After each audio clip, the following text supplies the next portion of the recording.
अस्सलाम वालेकुम, welcome to channel once again. आज फिर से आप लोगों के लिए एक और क्लास लेके आया हूं जो कि है जावास्क्रिप्ट का।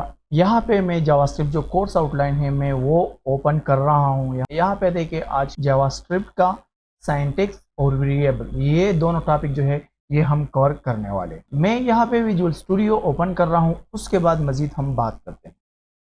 यहाँ पे मैं एक फाइल क्रिएट कर लेता हूँ, how to add JavaScript in HTML extension. ठीक है, इसका मैं स्ट्रक्चर लिख लेता हूँ। यहाँ मैं लिख रहा हूँ JS सिंटैक्स। ठीक है, और यहाँ पे मैं एक h1 टैग ले रहा हूँ और यहाँ पे लिख रहा हूँ दिस इज जावा स्क्रिप्ट। ठीक है, इसको मैं कर लेता हूँ सेव और यहाँ ओपन विद लाइव सर्वर कर रहा हूँ। पहले जावास्क्रिप्ट का सिंटैक्स तो हम बाद में पढ़ेंगे, इससे पहले आप ये जान ले कि आपने जावास्क्रिप्ट HTML वेब पेज के अंदर आपने किस तरह आपने ऐड करना है। इसके दो तरीके हैं, एक पे डॉक्यूमेंट ये जो वेब पेज है इसके अंदर, और एक है एक्सटर्नल। मीन के एक इंटरनल और एक है एक्सटर्नल। ठीक है, दो तरीके। इंटरनल तरीका ये है कि ये जो हेड टैग है इसके अंदर आपने स्क्रिप्ट टैग लिखना है, और ये जो इंटरनल स्क्रिप्ट जावास्क्रिप्ट आप यूज करते हैं इसके भी दो तरीके। एक तरीका यह है कि ये आप हेड टैग के अंदर आप लिख ले, और दूसरा तरीका यह है कि ये बॉडी टैग के अंदर आप लिख ले लास्ट। दोनों में डिफरेंस क्या है?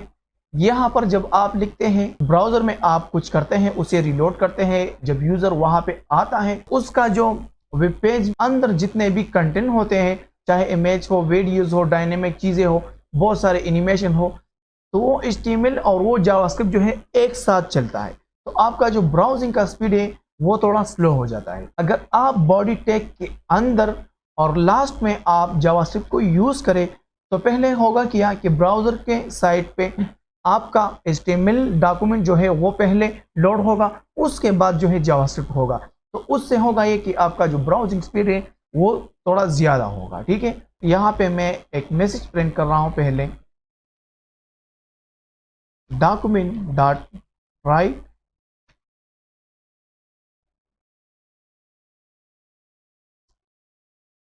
हेलो वर्ल्ड, और यहाँ पे ये डॉट हटा रहा हूँ मैं।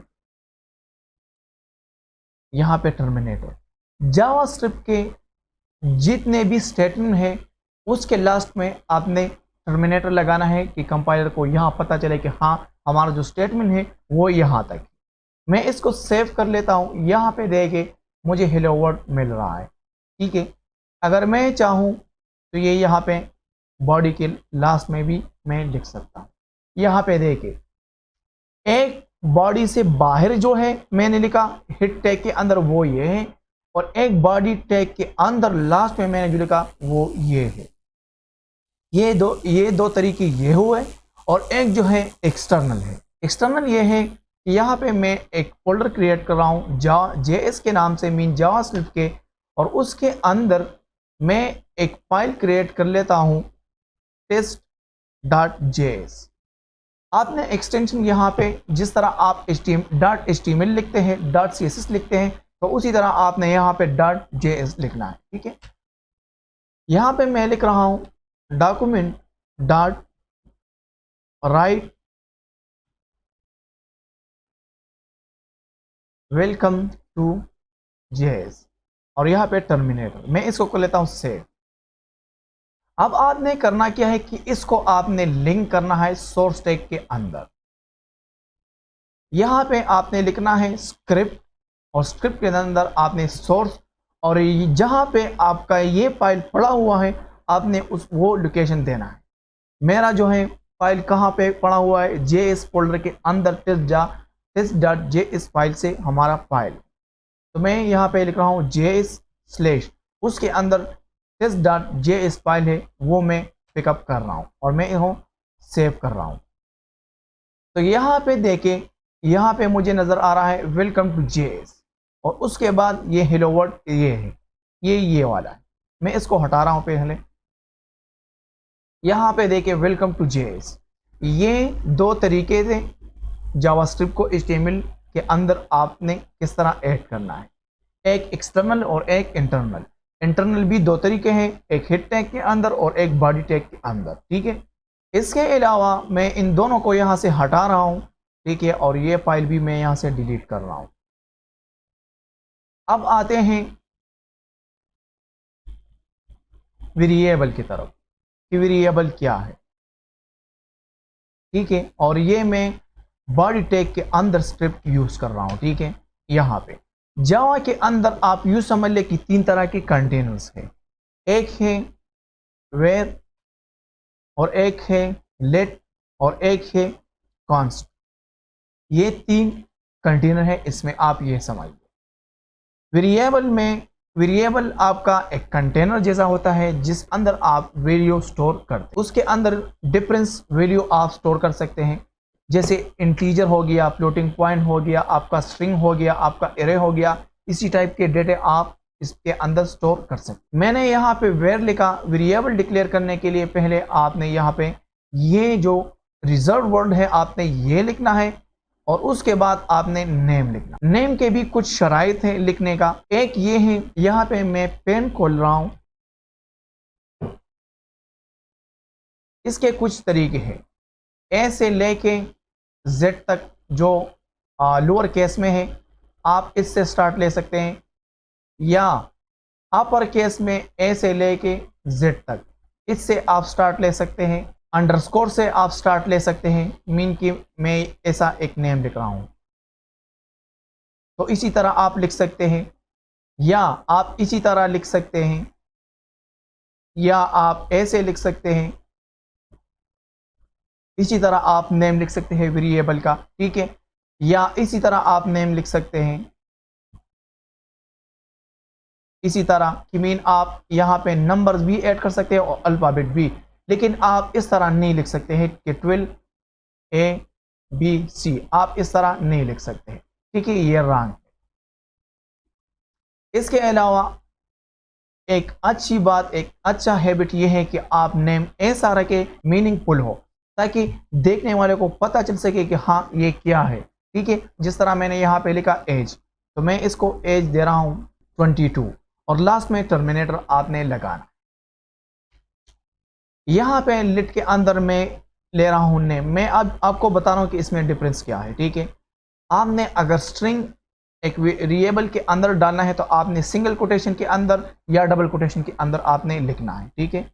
या तो इस तरह लिख लें, या आप इस तरह लिख लें सिंगल कोटेशन के अंदर, ठीक है। दोनों ठीक है, दोनों तरीके ठीक है। इसको प्रिंट करने के लिए आपने डॉक्यूमेंट डॉट राइट यहाँ पे लिखना है एज और लास्ट में टर्मिनेटर। इसके बाद भी यहाँ पे टर्मिनेटर, और मैं इसको यहाँ से कॉपी कर लेता हूँ और यहाँ पे लिख रहा हूँ नेम, ठीक है। इसको भी मैं कॉपी कर रहा हूँ और यहाँ पे लिख रहा हूँ एड्रेस, ठीक है। इसको भी मैं यहाँ पे टर्मिनेट कर रहा हूँ। इसको मैं कर लेता हूँ सेव और यहाँ पे आप देखें कि age 22, name Zeeshan, address Mardan. दोनों में डिफरेंस क्या है?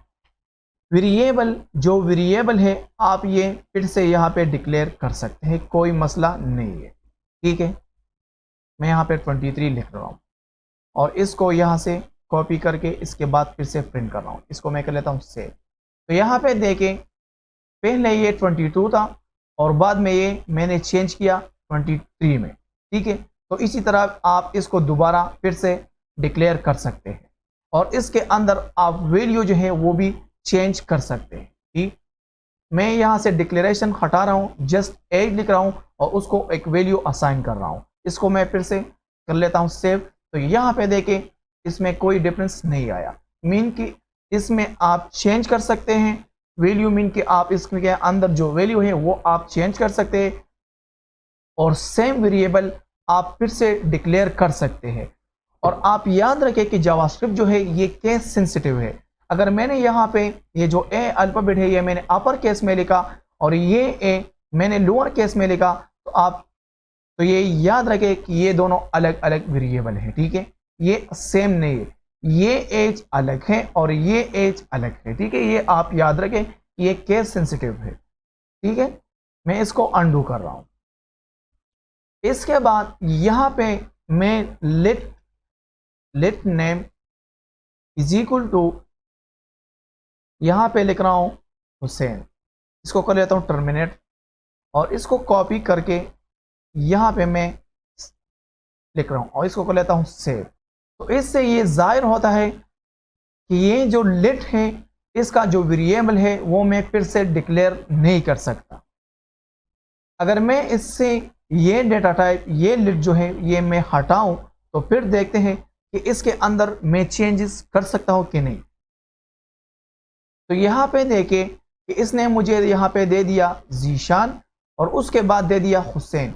इसका मतलब ये कि ये भी वेरिएबल की तरह है कि इसके अंदर मैं वैल्यू तो चेंज कर सकता हूँ लेकिन वेरिएबल की तरह मैं इसको फिर से डिक्लेयर नहीं कर सकता। अगर मैंने इसको एक दफ़ा डिक्लेयर कर लिया तो मैं इसको दोबारा डिक्लेयर नहीं कर सकता, ठीक है। इसके अलावा यहाँ पे कांस्टेंट है, तो कांस्ट मतलब तो आपको ऑलरेडी पता होगा कि वो चीज़ जो सिमिलर हो उसमें चेंज ना हो। यहाँ पे मैं लिख रहा हूँ कांस्ट, उसके सामने मैं लिख रहा हूँ ऐड और इसके सामने मैं इसको एड्रेस असाइन कर रहा हूँ रोस्तम। अब मैं इसको यहाँ से कॉपी कर रहा हूँ और यहाँ पे प्रिंट कर रहा हूँ।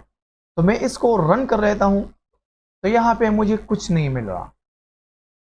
अगर आपने जावास्क्रिप्ट के अंदर आपने एरर फाइंड करना है कि ये एरर मुझे कहाँ पे मिल रहा है, कहाँ आ रहा है और क्या एरर है, तो यहाँ पे तो बाय डिफ़ॉल्ट आपको एरर नहीं मिल रहा, लेकिन आपने क्या करना है कि ब्राउज़र के साइड पे आपने राइट क्लिक करना है और यहाँ पे इंस्पेक्ट पे आपने क्लिक करना है। क्लिक करने के बाद आपने इसको थोड़ा बढ़ाना है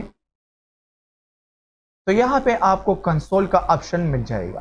तो आपने इसके ऊपर क्लिक करना है, ये आपको बताएगा कि identifier add has already been declared, mean कि ये जो ऐड है ये पहले से डिक्लेयर हो चुका है। यहाँ पे देखिए ये मैंने डिक्लेयर कर लिया, ठीक है। तो ये मुझे बता रहा है कि ये आप फिर से डिक्लेयर नहीं कर सकते। ये मुझे यहाँ पे बता रहा है कि ऐड जो है ये ऑलरेडी डिक्लेयर हो चुका है, ये आप फिर से डिक्लेयर नहीं कर सकते। तो ठीक है, मैं यहाँ पे डिक्लेरेशन जो ये मैं हटा रहा हूँ। तो क्या अब मैं देख रहा हूँ कि क्या इसमें वैल्यू मैं चेंज कर सकता हूँ, डिक्लेयर तो नहीं कर सकता, तो क्या मैं वैल्यू चेंज कर सकता हूँ कि नहीं। मैं इसको कर लेता हूँ सेव। तो यहाँ पे देखिए मुझे लास्ट में मर्दान मिल रहा है लेकिन रुस्तम नहीं। इसका मतलब ये हुआ कि इसके अंदर अगर मैंने एक दफ़ा वैल्यू डाल दी तो उसके बाद मैं उसको चेंज नहीं कर सकता, ठीक है, मैं उसको चेंज नहीं कर सकता। तो ये था यहाँ तक इस कंटेनर्स के बारे में। यहाँ पे जावास्क्रिप्ट में 3 तरह के कंटेनर्स है, एक वेरिएबल है, एक लेट है, एक कांस्टेंट है। वेरिएबल और लेट थोड़ा सिमिलर है। वेरिएबल आप दोबारा डिक्लेयर कर सकते हैं और आप उसका जो वैल्यू है वो आप चेंज कर सकते हैं, और लेट जो है वो आप दोबारा डिक्लेयर नहीं कर सकते हैं लेकिन आप उसका वैल्यू चेंज कर सकते हैं। और एक है कांस्टेंट। कांस्टेंट जो है ना आप इसको दोबारा डिक्लेयर कर सकते हैं और ना आप इसका वैल्यू चेंज कर सकते हैं। तो मुझे उम्मीद है ये छोटा सा क्लास, ये जो यहाँ तक एक क्लास था, ये आपको पसंद आया होगा। अगर पसंद आया होगा तो इसको लाइक कीजिए, शेयर कीजिए अपने दोस्तों के साथ, और चैनल को भी सब्सक्राइब कीजिए और बेल आइकन भी प्रेस कीजिए ताकि मैं इसी तरह कंटेंट अपलोड करूँ और आपको टाइम पे नोटिफिकेशन मिले। Thank you so much for watching.